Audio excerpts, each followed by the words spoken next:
omwana Tamale Mirundi mwamulabye ensi mwagitegedde nja mubba enyondo emusanga mu ggulu ndifuluma saagala abe biliyo nja mubba enyondo ani oy musange mbwaya pusi waawo nja mukuba yobba omwana oyo mubye myezi 18 mugobye buli wamu mukubye muwangudde baali banyooma naye mpya omwana oyo mbwa ya pusi lwendi sanga mbwa ya pusi njomubenyondo Museveni yalimanya gyali tutwala njokuba mbwa ya pusi njomubenyondo jamubba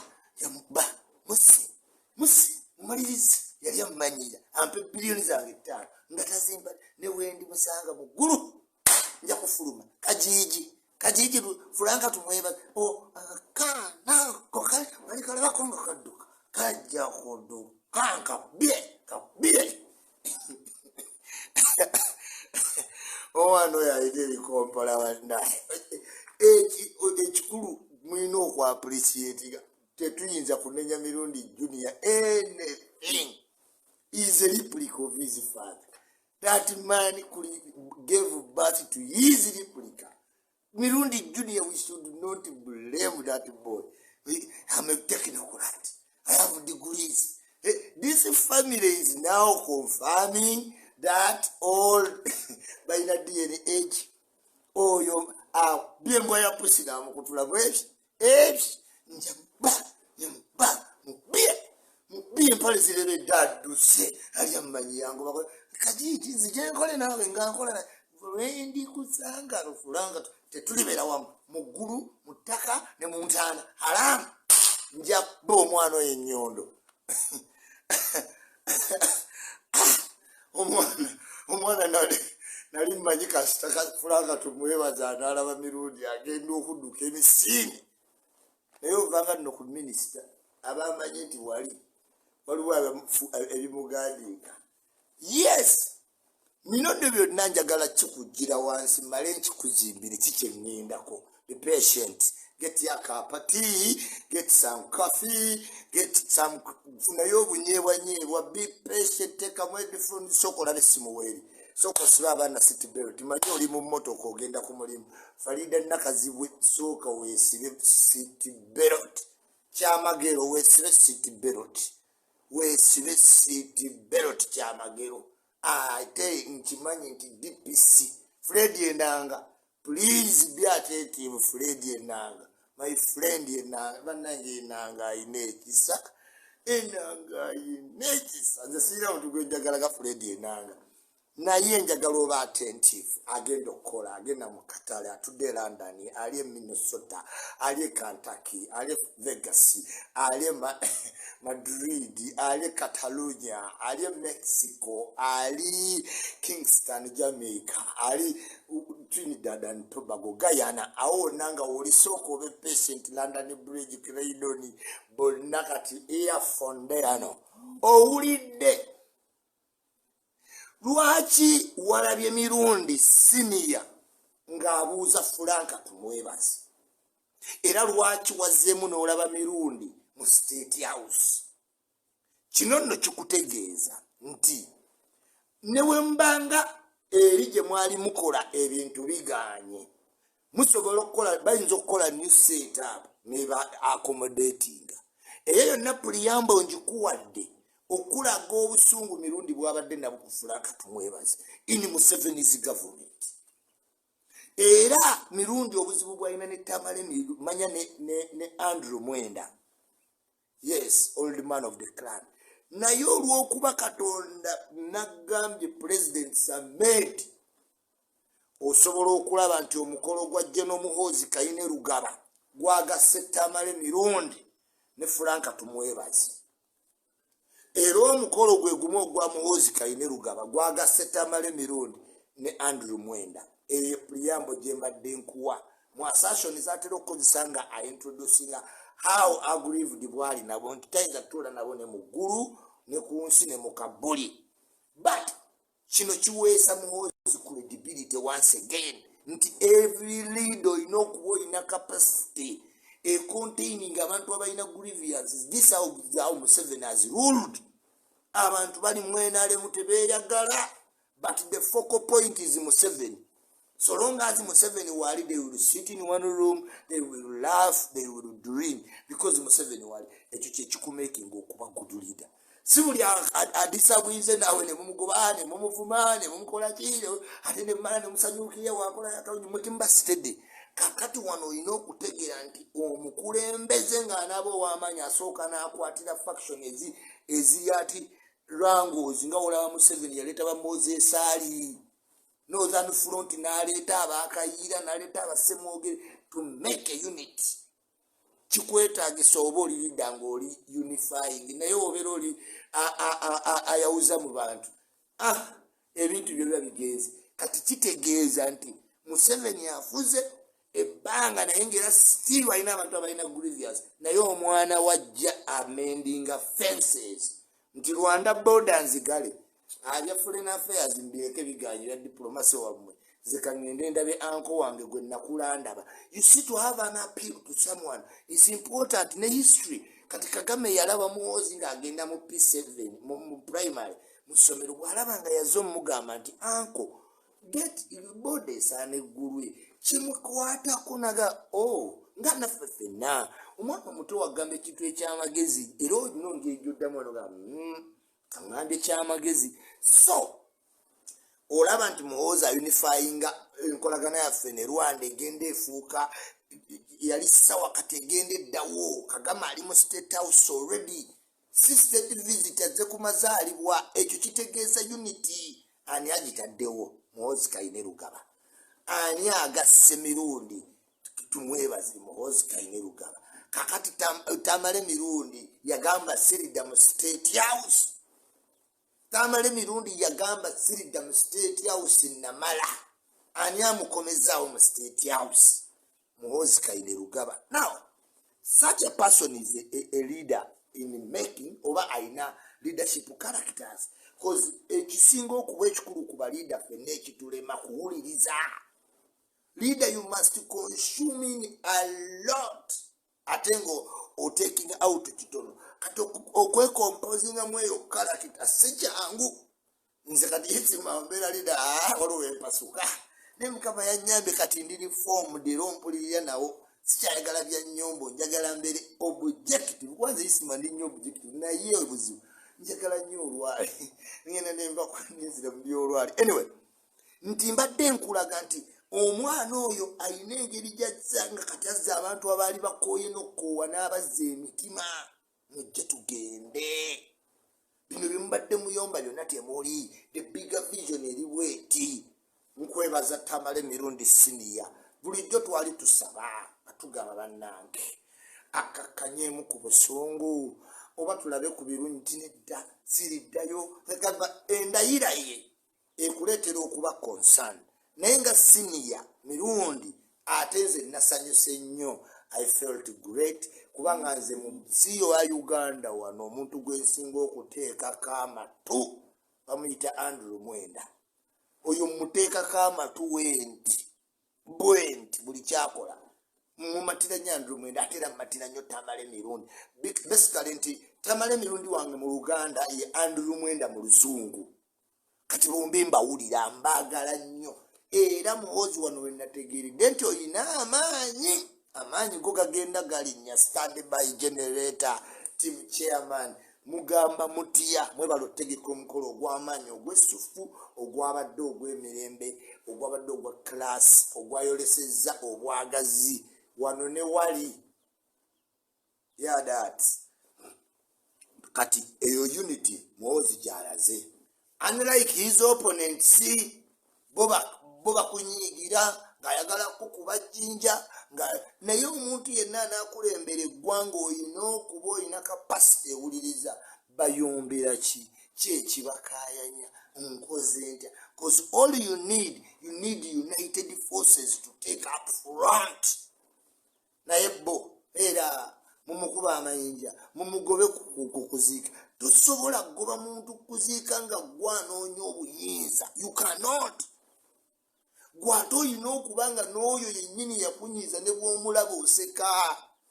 kyekino ekibawo nga tusanze abana abakulu betutokosa ba Toyota tasakunyigira tekimukolera empala nayo ntono nnyo ku mutima gwe ajagaza akyanabuulira nti simanyi alina empala yandiisima Toyota isima yani so kyakola akwaniriza bwaniriza nakulaga nti grievance zo kitono wabula waliwo ekiki ekinene loud and clear straight away ekyo kyekiremedde ddala abantu ne Besigye yali leader mulungi but he did not do much to unite people abava mwefundisa agenda nga bamugamba genda Museveni tagamba genda wabawo chance of talking he will talk to you calm you down show you the bigger picture ne muhozi kyaliko agamba nga netegeka neetaaga Mirundi mu Luganda neetaaga ne Andrew Mwenda mu Luzungu nkoze ntya nino batuukirira n'embazza emitima mwebale nnyo aba State House especially SFC mwe muli bakabinyo counter terrorism police muli batabunyo nga mwalindeetedde mu naddala abaana b'SFC nga mwantegeera ababoyi nagenda bategeera lwakuba tetumuyinamu tewalinga gye tebabamukwana mubeera muti abaana ne babanga abatatenya nze munjagala naye nalemu engeri gye mbaagala baaka nti notunyumi naye maaso tulyesanga nkasita nange nafunyeyo ku mayinjayinja SFC very professional I'm a unit ate ne police ya bulijjo ne standard police counter terrorism DPCs OCs mwenna mwabadde batabbo nnyo ku mukolo ogukozi we are safe nzisibira mbivulu bya kiro ate manyirwa omuzimu ontino gunoonya simungu bamasasi gabwere bamale bagamba abajasi tuli bakambwe mbeeraka okwewala ebyo byonna mbeeraka kuba ffe tutambula tuli armed kati omusiru aveeri olw'okuba alaba ndi mukadde ajja mmanyire mubbirewo essasa ate bagambe enzisa omuntu isimawo nkeera mangu nenzireeka wadde pisito bampa nenteeka wali wabbali sereetera bizibu anyway kati ekyo kyabadde kirungi nnyo era Tamale Mirundi weebale kintu kyewakoze buli nnaku kyetulindira ddala naye maama ate tukyalinda luno ne wabaawo ate eyamunyiizizza oba looya ki kyeyamukoze kati awo nasesa ate nenkutuka sometimes you need a Mirundi in the country you need a person like Tamale Mirundi who doesn't joke kugere twali twakazzawo fulaka tumuweebaze nakitukola nalyoka adda ku kamera nalyoka adda kukaneyeereka neŋŋamba naye Mukama Katonda famire eno ngenda gitereeza ntya waliwo akato kalujanja luzibu buli kimu nekayiteekawo tekere the younger Mirundi is always another problem tulina ogisolovingira this family kubanga video esembe ya Mirundi olemwa n'obuuza ani afuga eggwanga lino muga Katonda bayitale kikyo kati tubadde ki tewakyali byayitale kikyo oba oliyitale kikyo oba toli Uganda yayigidde mu freedom gy'otategera genda ku TikTok olaba abantu ebyebakola you will wonder abantu bayiwe emmere esiriira abaana bagwa ebigo dayipa zijjula ne ziwunya ng'omukazi ali ku TikTok asinikawe yeegaalawa TikTok kyekoze bana Uganda egenda baneddigida era Museveni eyasiba Facebook yabayamba nkugambye bali ku TikTok naye erya data sente zonna ze mugenda obbaweereza Uganda okukola ebintu bagenda gulamu data wa TikTok sibanenya. That's how the country is transforming so fast. Olina okuba equipped with data obeere ku mutimbagano. That's the new normal. Sibya kugenda ng'owunyera nti ate onyumye ne gundi bisange ku TikTok kagama okujja. Those are signs, big signs. Muve mu busayini buno bwe mulimu simanyi big signs mwabadde mutandise tagenda kujja katwadde omusuubira Nambola yani ana receiving nedda principle alina receiving bwa principle ati dine yo wajirabye kulimu ddala kulimu wawuliddeyo blogger ayomba nti tebampise fenna otuwuliddeko State House kubanga tukimanyi bulungi ate awo tetwetaagisa awo tetulina tuukawo yes nese eyeru otuwulidde awo tuba mu levels ezimu tuteekawo emifumbi naye State House wawuliddeyo akaayana oba mu njagala bayimbira abagenyi nedda bambi ebibayise buli muntu olina okuba olina history mu politics era walabye abantu abayingirayo connected well family members. Big up on yourself General Muhoozi Kayine Lugaba. These are the signs.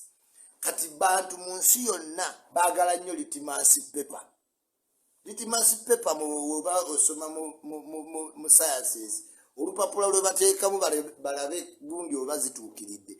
Kati waliwo abaakolanga litmus paper emyaka ebiri nga Muhoozi apimirako ategeere n'ategeera tebasobodde wadde okwogera ku bizibu by'abavubuka n'agamba kati ndi ready. Omuntu we yeetegeka aba ready. Kyova olaba nti afaanana n'omuntu akyuse mu ddiini. Gwe bagizaaliddemu togitwalanga kikulu. Kyova olaba muba basiraamu ne muddeyo ne munywa omwenge ne mukola buli kimwagala eddiini byetakkiriza kubanga bagikuzaaliramu teri alikigobamu. Naye omuntu waayiga eddiini obukulu kitegeeza agirowoozezzaako era akoze okusalawo. Kyova olaba abantu abakyuka mu ddiini tubayita bakajanja kuba ajagala n'agikutamya. Genda olaba ono Lukumaani simanye yava mu kuyimba bwakuyitako ogamba be baaliwo nga nabbi agenda. Yes, Basheika Moga yakulembera wali yali si musiraamu. Omuntu choice go studying ekintu from far you make a right decision. Kati Muhoozi yabadde studying ebiriwo byonna nga bwakola capacities nagamba olina okuba ne great capacities ezi. Yeah, you must first of all have respect mumaje bureaucrats rich people oyina ekitiibwa mu bagagga. Wali okoze ekisudiru najja ngajja kukola ki gwe oweza sente kwa kati sudiru wabanga akyakulaba wansi ya minsi kigundu nga toyinza muyita tosobola fuga nsi nga toyina middle class beba entrepreneur beba bazimbe ebizimbe ba business people.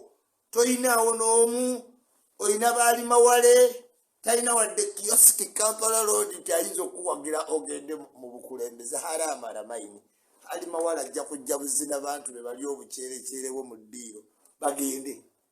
Ate mulaba wenna bagamba nti abana b'enfuzi mubaveeko. Omukulu ayita eddiina y'obusiraamu tobalaba yose mujunganda wamulabyeyo bamuwanga kivumbi bonna beemupi baddawa. Omusajja yasigazaawo banne bokka ayinawo n'omukazi wa City Council simanyi ne Nusifa Nakato abo bebo important people boolisa nga oli leader of opposition yo Babesije baddawa laba lulume bwe babadde bamusikiza eri okusika obusisi ebyekike bitabakwatako Babesije bonna bagenze Lukwago kubanga luluma asikira ekika kiba ne sente mmeka naye lwaki bamanyi bannaabwe eno beeyawula mudda. Omukulu yabayise ku ddiina balabikako wasigalawo bano munnange baali mawale. Yes, ne baseekaseeka enjala beeruma kangende ndye ku muceere ne piraawo. Ekirala teweetaaga kwambala mu musirimu ataya ng'okyazizza abasiraamu. Museveni tabikola. You don't need abasiraamu kyangu okyalira any leader nga si musiraamu, but you don't need to act pretend ojje enkofiira. It's too much. You don't need to. They are pretending that na singa yosala tekyetaagisa naye okyazaani. Besigye ayita omukolo olabe abantu abanaagenda ewuwe. Olina okubuukyaza abantu abali mu capacity nga balina ssente. One, balina ekitiibwa mu society. Two, they are people of influence. Nekati ali mawala alina influence tayina owa police na back there. Oh, sina kubira good abo bemuyita gutoba ready n'omulundi n'ogumu. Right now wandibadde mu kukyaza ku idi abasiraamu bonna bali mu opposition bazze basemujunganda bamunyagwa former leaders and leaders irutamani tayina influence. When you know very much influence, being an MP doesn't mean you have influence. You don't. One way not taking that. Not that mutima. No way jukize chintu echi. nti woba ogenda ba leader you create your opposition that will be wanoteekawo nnyo amatwa opposition oyinza okuba owagira opposition ya Muhoozi nga bagikuliyetingawo bambi abantu mpawulireyo nga bagamba ti abantu beenaale mubeeraawo simanyi ne mukayanira ssente isimayuwa beggars omulitandika ddi okukola tukolera ddala. Politics si charity, kino kankikutegeezeeko, si charity organization nti ekolera bwerere. Eba ne funds, efune sente from parliament, sente ezo ziba za appropriation mu bantu baabwe. Kati bw'obeera owagira politics yenna ng'owagira mufite, waliwo omuntu yaddangamba blogger wange omu mu association nti abantu ba NRM mugenda okuwagira NRM lwakuba mwagala sente, naye ffe aba opposition tuwagira opposition just because twagala ensi yaffe. You are hopeless. Ani yagaa nti okwagala ensi yo olina kubanga toyina sente? Who told you that? Ani yagamba nti okuwagira olina kuwagira for free? Who told you that? Don't you count time? Tobala budde oli musiru. Kati gwe n'owagira omuntu emyezi ebiri mbw'owagira for free. Are you an idiot? Bino ebintu si byakuwagira for free. Whereas nga weetaaga abawagira for free because olina bw'otalina kuzuukusa ng'ali awo n'omugaa kati genderawo teyasoma. But buli awagira ne substance, but they must value his time. Yourself, we baba tebakuvalue nga tebakusasula. Kati gwalowooza nti mu opposition muwagirira bwerere, you are the person they want. Kubanga bo basasulwa, bafuna funds, bafuna sente from parliament. Kati gwoli awo n'okukofiira kikwokyezza obuli wobeera naye nga tofuna. You are an idiot. Let me tell you, you are a very big idiot. Politics si charity. No. Politics wa bagagga. Only rich people are in politics. Why? Business ya bagagga involving sente, money and distribution. Chovola ba ensebe babafuga baba bagagga bakinyata. Bachibaki, bamoyi, oyagala kugamba ono president avuga chivax wogen owensenda atenga naye mu woodwinking. Wano president we Burundi nga atundula abantu envunza woodwinking wa politician. Naye politics wa bagagga involves money. Go and namu wagira for free. You are the biggest idiot. Kuba kati basimanyi na lwaki otuyombe safe tuyombera policies and money. My support must cost you. Nkuwagira oli mwana wa mama wange, nkuwagira nze agenda okutulira mu ntebe. Kati wosanga fools who will accept him. Tumuwagire ajja tusolving ebizibu nga teyagaano soma. Kubanga newoba tewasoma government newe zikyuka 8. Government zakyuka okuva amini. Your family has remained constant. Kubanga teyina muntu mu government. So those people who support for free, you are very sorry. I'm very sorry for you. Simanyi wenyiza kikugamba, but the word is a big fool. Politics is still a charity. Nti simanyi tuwagira bwerere, simanyi embeera ekyuka, embeera kyegenda okukyukira nga toparticipate nzi. Mukuparticipate nga mulimu ssente. Kati otugamba tuwe ssente ng'onyiiga. Of course for us we are working for money. Tetuli kubya mboozi, gwali kubya emboozi. Mwe bagenda simanyi agenda Bulange ne bagoberera ne batomera embwa ku kkubo kugulu ne bagenda. Bakutemyeko kubanga owagira bya kisiru. Era abawagira eby'essente tebaddukira ku nguudo. Baba mu mmotoka nga babagoberera bali bweru. Omujega yenna omulabira bweru. Abantu bangambye tisima omanyi mu aba NRM, they use you and they dump you. Well, kale bakuyuzinga mu NRM ne bakudampinga ng'oli onywedde ku supu w'enkoko. Kale olumye kugulu liko yaleseewo. Kati mu aba opposition mwaba bayuzinga ku ki? Ku paani owange. Kati ye Bobi abayuzinga ku ki ne Besigye? Kubanga oyinza ogawena ne babuyuzinga kubanga sente era muyisima sente z'abamalamu. Okay, kati gwe kyekyakumalamu. Bijozi ebyo mwambala simanyi n'ogenda ngo oleekaana ku kkubo bogus. Let me tell you, bw'oba toli ku agenda ya muntu ali mu politics, wummula ogenda olima ennyaanya, londa sikulapu, kola emirimu gye gy'osiba enviiri, beera kadaama. Ebintu bya politics they involve money, big money.